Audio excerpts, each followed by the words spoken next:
Να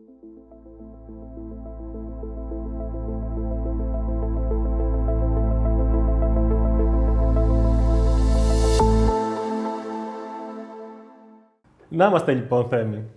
Το επιχειρούμε εδώ, μαζί, να κάνουμε το πρώτο βίντεο της Entec.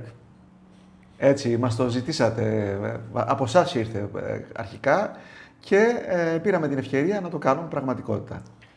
Αν είσαι επιχειρηματίας στην Κρήτη και δεν ξέρεις ποια είναι τα ανοιχτά προγράμματα τώρα, μάλλον κάποιος δεν σε ενημερώνει σωστά. Εδώ είμαστε λοιπόν. Εγώ είμαι ο Μάνος Στρακιανάκης, δίπλα μου είναι ο Θέμης Τζουλιαδάκης, εμπορικός διευθυντής της Entec, και για τα επόμενα λεπτά θα είμαστε κοντά σας να σας ενημερώσουμε για το τι τρέχει. Κάθε φορά που ξεκινάει ένα πρόγραμμα ακούω το ίδιο πράγμα. Να δω πώς θα πάει, να δω τι βαθμολόγηση θα έχουμε, να βρω χρόνο γιατί είμαι πάρα πολύ απασχολημένος από το διάστημα, και κάθε φορά που κλείνει, μα γιατί δεν μου το είπες, γιατί δεν με πήρες τηλέφωνο, γιατί δεν με πίεσες να το δούμε μαζί. Έτσι είναι τα πράγματα. Κάθε φορά λοιπόν που βγαίνει ένα πρόγραμμα πρέπει να κάτσεις, να το δεις, να το μελετήσεις και να βρεις χρόνο να υποβάλεις μια πρόταση. Γιατί αυτό θα είναι για σένα κέρδος. Έτσι είναι. Ο λόγος λοιπόν που κάνουμε το βίντεο σήμερα είναι να σας ενημερώσουμε και να μπορέσουμε με αφιέρωση το πρώτο βίντεο στην Κρήτη να ενημερώσουμε τους κριτικούς επιχειρηματίες για το ποια προγράμματα τρέχουν. Θέμη, να μας πεις δύο λόγια. Το διάστημα αυτό είναι ανοιχτό το πρόγραμμα το Επιχειρώ Πράσινα στην Κρήτη. Είναι ένα πάρα πολύ δυνατό πρόγραμμα από την Περιφέρεια Κρήτης. Μπορεί να χρηματοδοτήσει επενδύσεις στο χονδρεμπόριο, στα ξενοδοχεία, κωδικό ΚΑΔ 5510, και στη μεταποίηση. Είναι ένα πρόγραμμα το οποίο μπορείς να εκμεταλλευτείς και να πάρεις επιχορήγηση 60%. Φτάνει ο προϋπολογισμός μέχρι 400.000 ευρώ και η επιχορήγηση μπορεί να φτάσει μέχρι και 180.000 ευρώ. Θα έχεις το περιθώριο να υποβάλεις την πρότασή σου μέχρι και 2 Απρίλη. Υπάρχει χρόνος, απλά αφιέρωσέ τον στο να σχεδιάσεις ένα επενδυτικό σχέδιο. Αν λάβουμε υπόψη μας την προετοιμασία του φακέλου, 2 Απρίλη είναι σαν να λέμε αύριο το πρωί. Όποιος θέλει να κάνει κάτι πρέπει να κινηθεί γρήγορα σίγουρα. Πολύ ωραίο πρόγραμμα. Να μιλήσουμε και για ένα πρόγραμμα το οποίο είναι πανελλαδικό. Νομίζω ότι έχει εφαρμογή στην Κρήτη 100%. Έχουμε πολλές επιχειρήσεις εδώ πέρα που μπορεί να ωφεληθούν. Να μας πεις λοιπόν, Θέμη, δύο λόγια και για αυτό το πρόγραμμα. Το παράγουμε εδώ, είναι σε προδημοσίευση. Θα ανοίξει πάρα πολύ σύντομα από τις πληροφορίες που έχουμε. Είναι ένα πρόγραμμα που απευθύνεται σε όλη τη μεταποίηση και απευθύνεται σε όλη την Ελλάδα. Οι πληροφορίες που έχουμε είναι ότι θα φτάσει μέχρι και 200 εκατομμύρια ευρώ, που σημαίνει ότι μπορούν να μπουν πάρα πολλές επιχειρήσεις και να υποβάλουν πρόταση και να επιδοτηθούν με 50% επιχορήγηση. Τα επενδυτικά σχέδια μπορούν να φτάσουν μέχρι 400.000 ευρώ και από ό,τι γνωρίζουμε δεν θα έχει τόσες πολλές προϋποθέσεις για την υποβολή προτάσεων.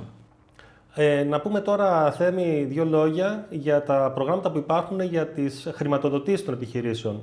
Γιατί πολλοί δεν είναι σε φάση να περιμένουν μέχρι να βγει ένα πρόγραμμα, να δουν τι θα κάνουν, να γίνουν αιτήσεις, να ολοκληρωθούν και να περιμένουν μετά αρκετούς μήνες μέχρι να δουν αποτέλεσμα. Θέλουν να κάνουν κάτι τώρα. Θέλουν τώρα να πάρουν κάποιο μηχάνημα ή τώρα να κάνουν ένα υποκατάστημα ή να καλύψουν κάποιες ανάγκες που έχουν άμεσα. Να μας ενημερώσει σχετικά. Είναι πολύ σημαντικό όταν υπάρχει ευκαιρία για μία ανάγκη, για μία επένδυση, να μην περιμένεις ένα χρηματοδοτικό πρόγραμμα να βγει και να προχωρήσεις άμεσα στην υλοποίηση.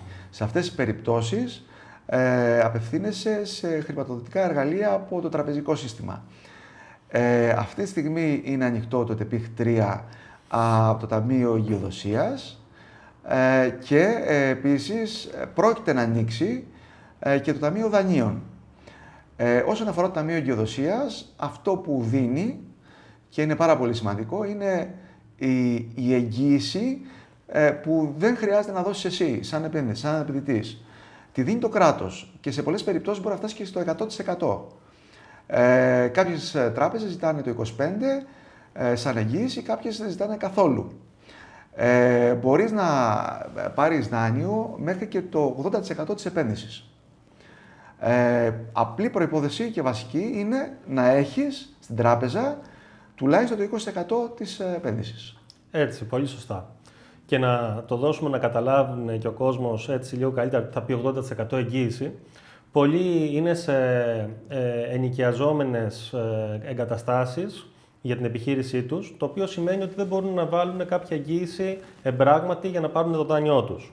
Είναι πάρα πολλοί κόσμος που είναι έτσι. Εκεί λοιπόν έρχεται το τεπίχ δικαιοδοσίας να ξεχωρίσει και να μπορέσει να δώσει σε αυτούς ακριβώς επιχειρηματίες που έχουν τέτοιες ανάγκες τη λύση για να πάρουν χρήματα. Έτσι είναι.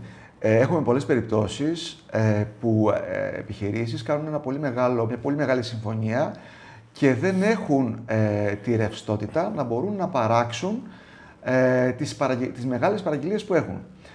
Οπότε μία λύση σε αυτό το πρόβλημα είναι από το Ταμείο Εγκυοδοσίας ένα δάνειο κεφαλαίου κίνησης. Αυτό μπορεί να βοηθήσει πάρα πολύ μια επιχείρηση που στεγάζεται σε ενοικιαζόμενο κτίριο και δεν έχει εμπράγματες εγγυήσεις και δίνει τη διέξοδο σε ένα πολύ μεγάλο πρόβλημα ρευστότητας που μπορεί να έχει. Πολύ σωστά, Θέμη. Νομίζω ότι το καλύτερο που έχει ένας επιχειρηματίας είναι να μας πει τις ανάγκες του και να δούμε μαζί του τι μπορούμε να κάνουμε για τη χρηματοδότησή του ή την ενίσχυση της επιχείρησής του μέσω κάποιου επιδοτούμενου προγράμματος. Να μην μείνουμε όμως σε αυτά. Νομίζω σαν πρώτη συνάντηση αξίζει να αναφέρουμε και το leader το οποίο περιμένει ο κόσμος στην Κρήτη σε όλους τους νομούς. Είναι κάτι το οποίο ανοίγει τους επόμενους μήνες και έχουμε πάρα πολλούς ενδιαφερόμενους. Να κάνουμε μια σχετική ενημέρωση. Ναι, έτσι είναι. Πραγματικά το leader βγαίνει περίπου κάθε 3 χρόνια. Είναι ένα πρόγραμμα το αναμένουν πάρα πολύ. Αυτό το μήνα θα ολοκληρωθεί το leader δημοσίου χαρακτήρα για τον νομό Ηρακλείου και μόλις ολοκληρωθεί θα ανοίξει για τον ιδιωτικό τομέα. Το leader ιδιωτικού χαρακτήρα περιλαμβάνει επενδύσεις τουριστικών καταλυμάτων σε ορεινές περιοχές, μεταποίησης, εστίασης, επενδύσεις συνδυαστικές που αφορούν τουρισμό, επισκεψιμότητα και μεταποίηση και δίνει βάρος σε ορεινές περιοχές. Πολύ σημαντικό για το leader, σε όσους επενδυτές θέλουν να επενδύσουν σε τουριστικά καταλύματα, θα πρέπει να έχουν οικοδομική άδεια πριν την υποβολή της πρότασης. Πολύ σωστά. Θέμη, μπορούμε να πούμε ότι τα χρήματα υπάρχουν, τα προγράμματα είναι ανοιχτά. Να δούμε ποιοι θα βλέπουν άλλους να παίρνουν χρήματα και ποιοι θα κάνουν τις προσπάθειές τους και θα παίρνουν οι ίδιοι. Νομίζω ότι σαν πρώτη μας συνάντηση ήταν καλή. Αυτά είχαμε να σας πούμε για σήμερα. Θα μπορείτε να μας βλέπετε ανά 2 εβδομάδες. Θα προσπαθήσουμε να είμαστε σε μια τακτική... θα προσπαθήσουμε να είμαστε τακτικοί στην ενημέρωσή σας. Και έτσι μπορούμε να πούμε ότι κλείνουμε την πρώτη μας συνάντηση. Θέμη, θες να πεις κάτι άλλο? Σχετικά με το leader ιδιωτικού χαρακτήρα, είναι πολύ σημαντικό να γνωρίζετε ότι η επιχορήγηση στο πρόγραμμα αυτό θα είναι 65% για την Κρήτη και τα επενδυτικά προγράμματα μπορεί να φτάσουν μέχρι και 400.000 ευρώ στη μεταποίηση.